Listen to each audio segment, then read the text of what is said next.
is Robert Bauval, and I'm an author. I'm a construction engineer by profession.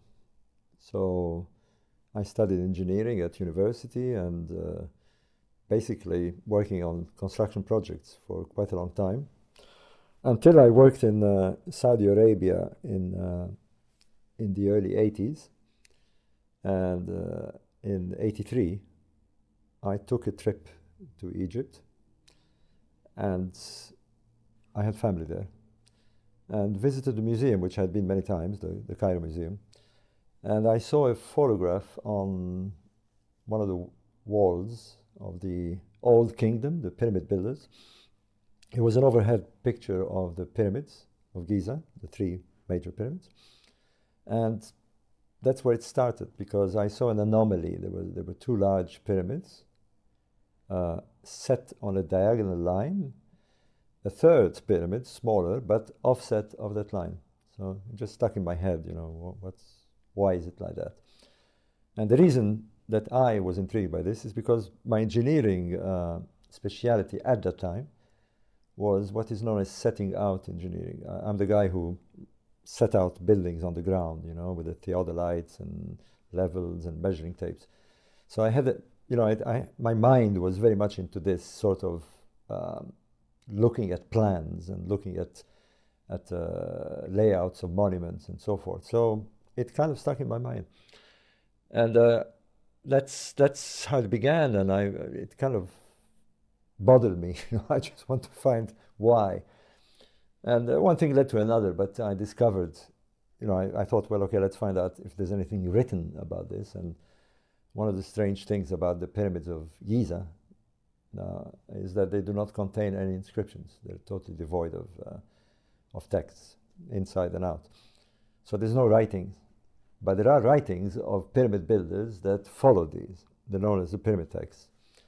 And to cut a long story short, I found out that there was a whole religious belief system whereby the king who built those pyramids would be transformed into a spiritual entity and go to the stars. He would become a star, and particularly into the constellation of Orion, into the center of this constellation, where they believed that the founder, the spiritual founder, the original pharaoh of Egypt was a god called Osiris, who, when he died, had gone and become this constellation of stars. So that was, in my mind, I thought there's something to do with this constellation. And of course, it was well known long before me that pyramids were aligned to cardinal directions. They had astronomical alignments. It was known that there existed shafts. I didn't know this too well at the time, but there was a shaft pointing to Orion's belt when the pyramid was constructed. And I was in the desert once with a friend of mine in Saudi Arabia, and with all this in my mind, he happened to be a navigator by sheer luck, and he pointed to the stars of Orion and said, we use these stars because they tell us the direction of east. And he said, have a look at them, and there are 3 stars, 2 bright ones and 1 less bright in offset. And that's bang, sort of hit my the penny dropped, if you like, the proverbial penny dropped, and I saw a correlation. It made sense that they somehow wanted to build this kind of heavenly abode in the stars on the ground as a kind of heaven on earth funeral complex. And I started researching, trying to find out if, who said anything about this, and amazingly, nobody had noticed this. And so I got a bit obsessed with this, and I finally published. And I published in a journal, an Egyptological journal. It took me a long time, actually, because I was very busy with my engineering work. But finally, I settled in Australia, and I had more time there. And through contacts, I got to know some top Egyptologists, and they encouraged me to publish. I published in a journal in Oxford let me get this right, in 1989. And that's it, it was published. Then I thought I want to do a book, it's not enough for me. I wanted to come out. And it took a while. This was the early days of publishing without internet and all this. I finally published with Random House, and I got the book out in '94. So that's the background. And since then, I've changed profession. I've stopped in my engineering work in about 1985, and I've been writing books ever since on this particular subject. Well, the bottom line of all this is that the layouts of these specific pyramids, the pyramids of the fourth dynasty, let me set you in a context. According to Egyptologists, these pyramids were built around 2500 BC. And they were built by 3 pharaohs, very important pharaohs, and known to Egyptologists as the Old Kingdom. It's not quite, but nearly the beginning of the pharaonic civilization.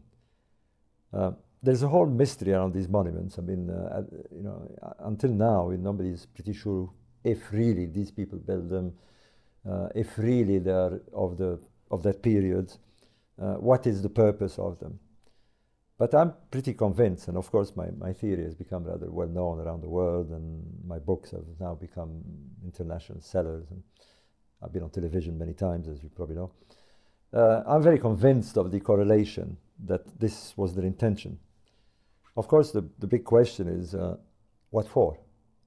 How did they imagine pyramids to somehow assist them in a transformation of a physical body, the body of the king, into a kind of spiritual entity, and then somehow send him to the stars, like a launching pad, if you like.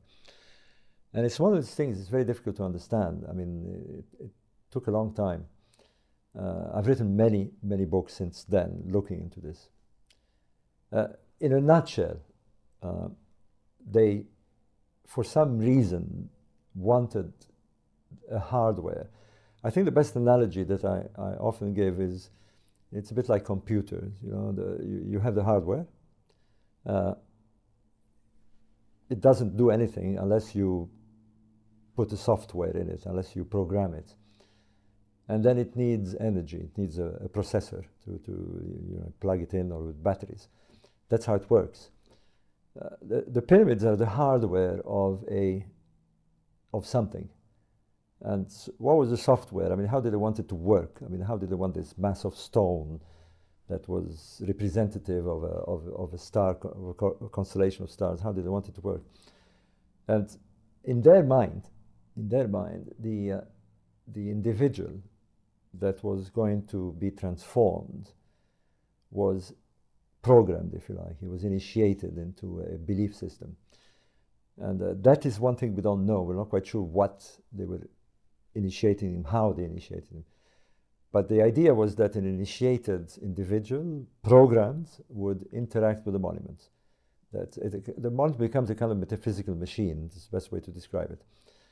And the curious thing about this, since you are a little bit in UFO, is that the pyramid responds, more specifically the Great Pyramid, because the Great Pyramid is kind of unique, although it's part of a triad, the 3 pyramids forming this star pattern.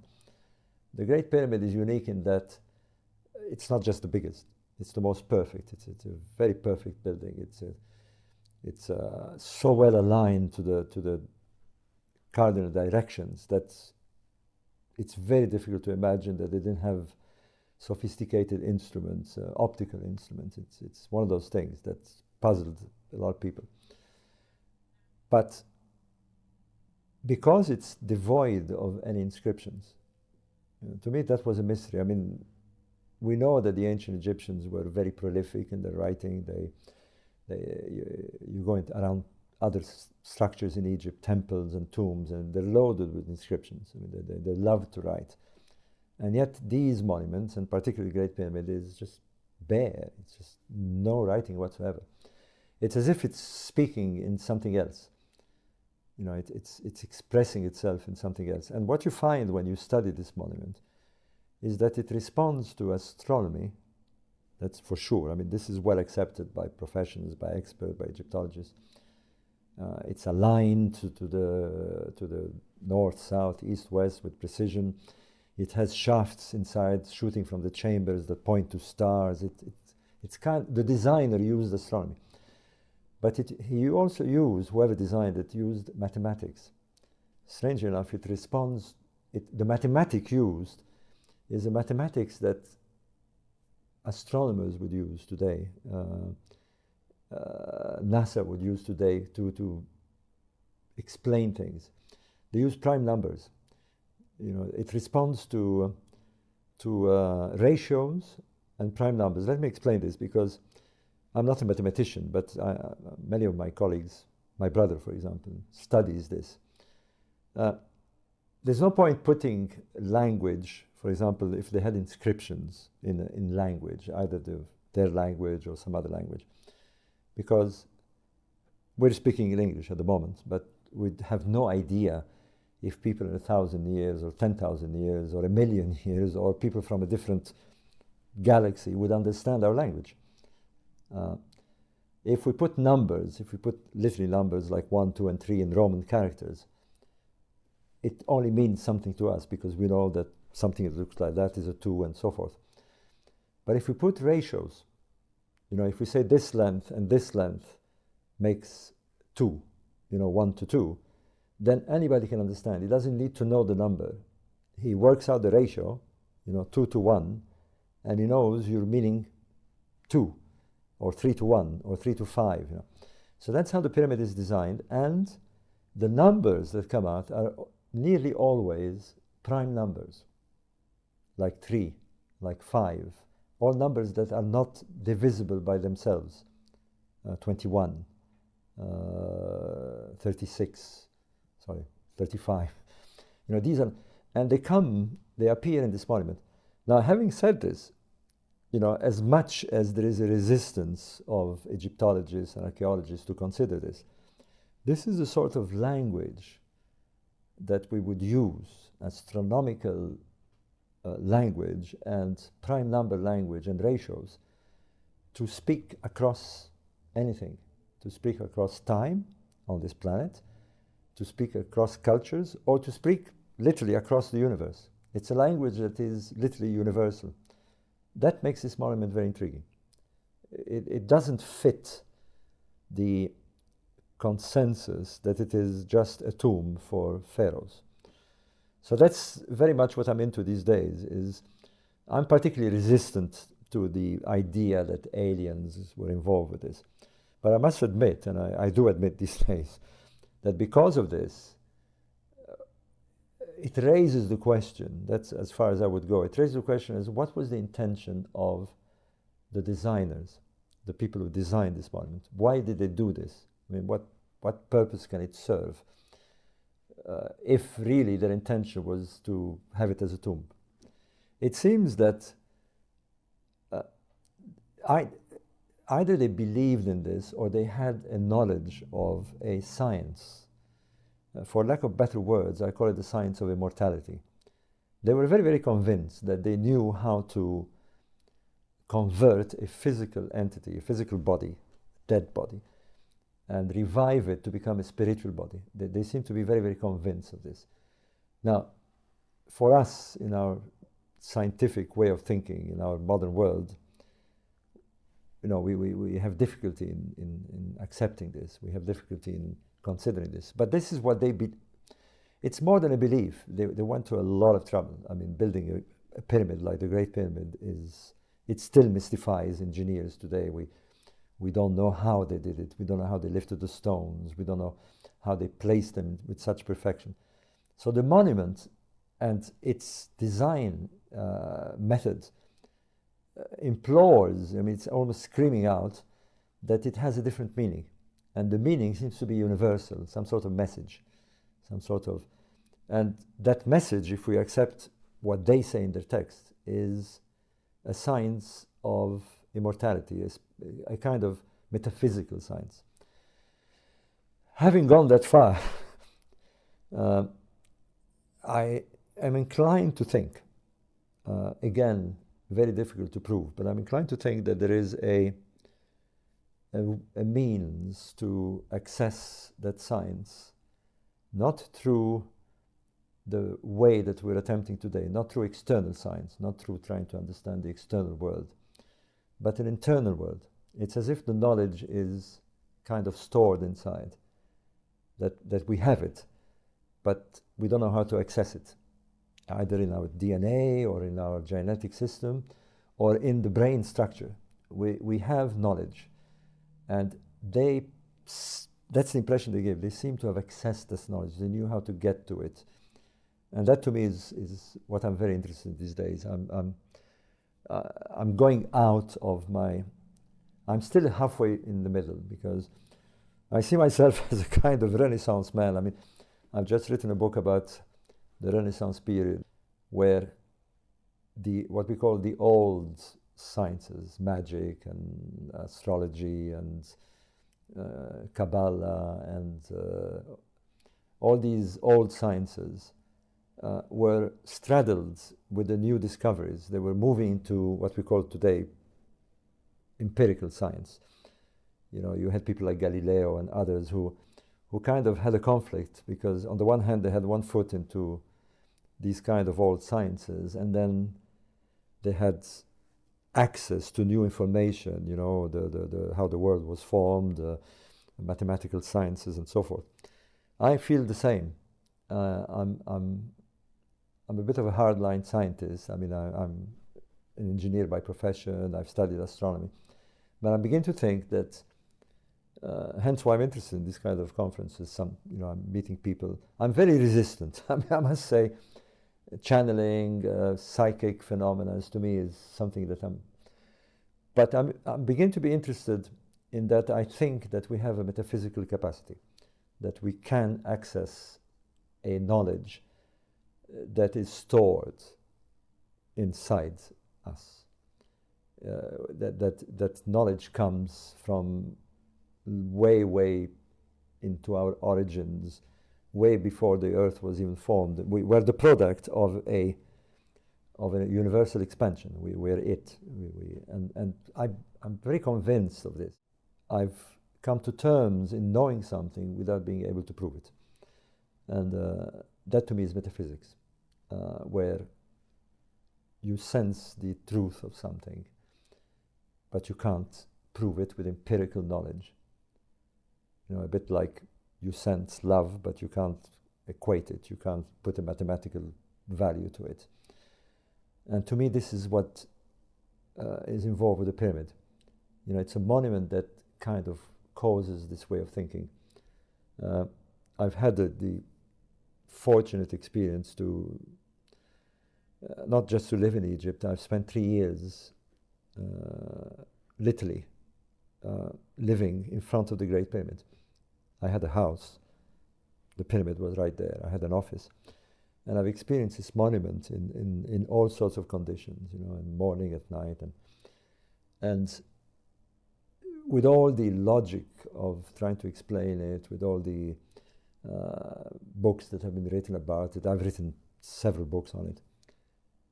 It just puzzles you. It's one of those things that you look at it and it's as if it shouldn't be there. It's kind of like alien. I mean, I'm going to use this word. I'm very convinced it was built by humans. I don't go into the alien thing, but it does reflect a possibility that these humans who built it somehow knew something that we've lost, or rather we've lost the ability to access it. So to me, that's what it means. What about the Bosnian pyramids? I haven't seen them, so my judgment is purely on what others are saying about it. The reason I heard of Samir is, as is well known in my business, I'm in big conflict with the ex-minister of antiquities in Egypt, and so is he, by the way, a fellow called Zaki Hawass, who's now out of the system. But I got to hear that, because I was very much in opposition to this man. He was against my theories and so forth. And I got to hear that he was doing the same to Samir. And there was a conference in Italy in the Adriatic coast, and I think it was in 2010 or 11, I can't remember, where Samir was there, and we talked about this. I'm a bit skeptical because one of my colleagues, Dr. Robert Schoch is the man who made a big fuss quite a long time ago about the age of the Sphinx. He's a geologist at Boston University. Now, Robert Schoch is in pursuit since the early 90s. He's a geologist, a top geologist, and he's in pursuit of ancient civilization. He's convinced that civilization is much older. He's been studying, for example, recently Göbekli Tepe in Turkey. He's been very much involved with the studies of the Sphinx in Egypt, believing that it's a much older monument than Egyptologists think. So he is very keen to find monuments that are ancient and very ancient. He went to see the Bosnian pyramids, and from his point of view, he doesn't think that they are artificial. They're terraformed. I mean, I have no doubt. I know there's new information that's coming out. I meet a lot of people who've actually worked on them because many students go and offer their volunteer work. And whether they are pyramids in the sense that they were built pyramids, like the pyramids of Egypt, I'm not so sure. But they are terraformed. Maybe there were hills that were cut and formed. I mean, this is in China, for example. We have examples of this. There is no doubt I've seen pictures of heavy stones, clearly man-handled, that are part of the structure. There is probably a lot more if one excavates there. I would go as far as saying it's more than likely ancient monuments that were terraformed. Now, whether they're part of a worldwide pyramid system, and speaking of which, by the way, since you've asked the question of the Bosnian pyramids, although my speciality is the pyramids of Egypt, I mean, that's my thing. I have, of course, been involved with other researchers. My colleague, my co-author, Graham Hancock, has studied the pyramids of South America, of Mesoamerica. I met many authors who have explored the pyramids of China. There are pyramids coming out everywhere these days. I mean, you know, I'm hearing pyramids in Mexico, well, we know that, but other pyramids that appear in Central America, I'm not quite sure. I'm beginning to think that there might have been a megalithic prehistoric culture. For lack of better words, we're beginning to kind of sense it. There's too much common denominators. There is stone building with big stones. Very often these stone structures are aligned to stars or to rising points of the sun or the moon. So there is astronomy, there's large stones, and there seems to be something always with rituals, with rebirth rituals. There seems to be a common denominator. The impression I'm getting, again without having taken it, trying to link up with various people who study. For example, I live in Spain. I was not aware until I went to live in Spain that there is a lot of these large megalithic structures. The island of Mallorca, the island of Minorca, inland Spain, very mysterious stone structures. Malta. There seems to be a belt going from Eastern Europe. I was in Bulgaria recently. In fact, I'm going to Bulgaria in July. Again, these areas I didn't know. Like Bosnia, they're finding out that there are they're megalithic structures that they thought were more recent, and now questions are being asked. I'm going there to do a program, by the way, with Robert Schoch and Thomas Brophy, an astrophysicist, because suddenly we're waking up that the possibilities that monuments in Bulgaria and Romania, Bosnia, and various places might be part of a more global thing. And it seems to be from Eastern Europe, well, Egypt, going through the Levant, Eastern Europe. There seems to be a belt along the Mediterranean coast, Malta, Mallorca, like I said, Sardinia, going out of the Mediterranean to Tenerife, right outside the Atlantic. And then, you know, so there seems to be something that indicates the possibility of a lost prehistoric megalithic society. Why they were placing monuments in various places is still unclear. People are beginning to suggest that maybe there were kind of a grid. Maybe they were like GPSs, if you like, that the Earth was gridded, that you could navigate the Earth and know where you are using those monuments, using their directions. It's a possibility. The reason I'm beginning to think this is that we've discovered structures, not as big as pyramids, but in the western deserts of Egypt, that are clearly prehistoric, predating the pyramids, probably by thousands of years, that exhibit the same ideas of astronomical alignments.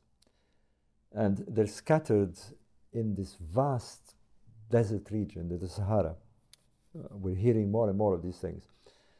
And the impression you get when you see those sites, some of them are were uninhabited, like stone circles with stone alignments. I'll be speaking about this a bit tonight as well. Without any human habitation. They seem to have been placed there. And the impression you get is that they were used for navigation, earthly navigation, to move around from place to place. And when you hit one of these places, you knew where you were, because you could work out, like a navigator does, you could work out the position of the stars, the directions, your latitude, longitudes. So it seems that the world was gridded. We've lost these people. I'm always using words like maybe and seems because we're not sure. I'm one of those that until I touch it, So I think maybe the Bosnian pyramids are part of this. It's a strong possibility.